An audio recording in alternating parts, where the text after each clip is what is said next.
أعوذ بالله من الشيطان الرجيم. بسم الله الرحمن الرحيم.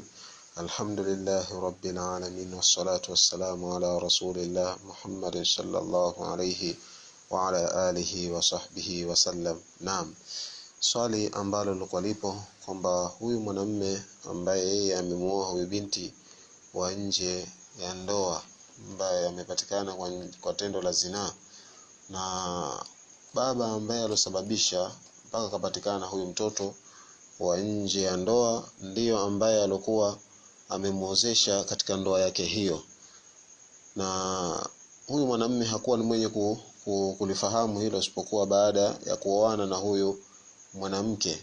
Kwa hiyo baada ya kukaa katika ndoa akaja kulifahamu jambo hili, basi ndoa hiyo inatakikana kwamba ivunjwe. Ndoa hiyo ni ndoa ambayo ilikuwa ya batil, kwa sababu wali wa mwanamke sio huyo ambaye baba alosababisha kupatikana huyo mtoto kwa tendo la zinaa, kwa sababu huyo kisheria na kwa si baba yake wala si wali wake. Na Mtume sallallahu alayhi wa ala alihi wa sahbihi wasallam anasema, la nikaha illa biwali, hakuna ndoa isipokuwa kwa kuwepo wali. La nikaha illa biwali, hakuna ndoa isipokuwa kwa kuwepo wali. Kadhalika vile vile Mtume sallallahu alayhi amesema katika hadithi nyingine ambayo anasimulia mama Aisha radhiyallahu anha, kwamba Mtume sallallahu alayhi anasema, ayyuma mra'atin, mwanamke yote yule, nakahat, aliolewa, bighairi idhni waliha, basi na kuwepo idhini ya wali wake, fanikahuha batilun, ndoa yake mwanamke huyo ni ndoa ya batil.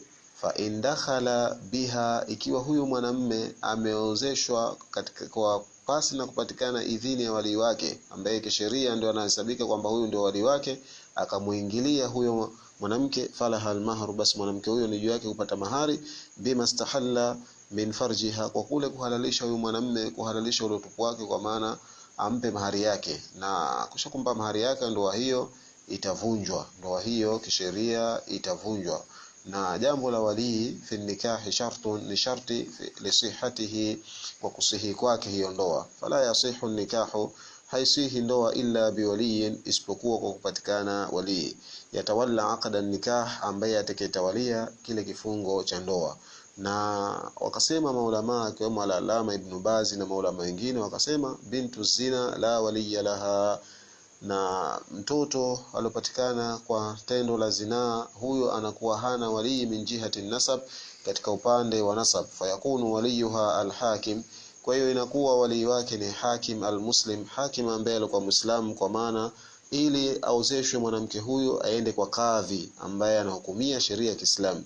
Liqauli nabii, kwa kauli ya Mtume sallallahu alaihi wasallam, as-sultani waliyu man la waliya lahu, mtawala ni wali kwa yule ambaye alikuwa hana wali. Kwa hiyo mwanamke ambaye alikuwa amezaliwa kwa tendo la zinaa, kwa maana umepatikana kwa njia ambayo nje ya ndoa, basi wali wake huyu anakuwa ni kadhi, na sio yule ambaye alosababisha alokutana na mama yake akafanya tendo la zinaa, akesha akapatikana huyu binti, huyu mwanamume anakuwa sio wali wake huyu mwanamke. Kwa hiyo kwa mujibu wa swali ambalo lilikuwa limekuja, huyu anatakana kwamba ndoa hiyo aipeleke kwa kadhi, na kadhi ataivunja ndoa hiyo.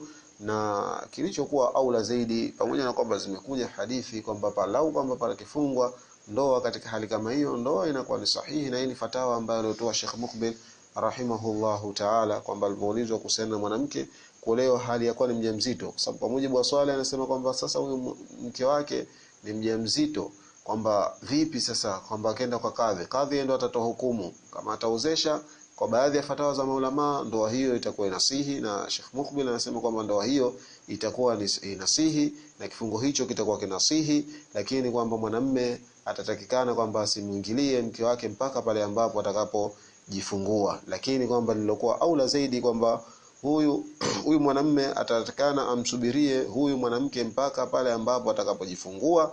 Baada ya kusha kujifungua ndio itapelekwa kwa kadhi jambo hilo, ndoa itavunjwa. Na baada ya kusha kuvunjwa, kadhi ataifungisha tena upya ndoa hiyo. Na kipindi hicho cha kumsubiria huyu mwanamume anatakana kwamba asiwe ni mwenye kumkurubia wala kufanya naye jimai, kwa sababu tayari hiyo ndoa inakuwa hapana ndoa hapo. Kwa hiyo ende kwa kadhi. Masala kama haya huwa anapelekwa kwa kadhi, kwa sababu mwanamke wali wake ni kadhi. Kwa hiyo jambo kama hili huyu mwanamume achukuane na huyo ambaye alikuwa mke wake, ende naye kwa kadhi. Kadhi ataivunja ndoa hiyo, na baada ya kushakuivunja ndoa hiyo atatoa hukumu kwa mujibu wa hilo tukio ambalo lilikuwa lipo na jambo lake lipo kwa kadhi mwanamke huyo. Wallahu a'lam. Barakallahu fikum wa jazakumullahu khaira.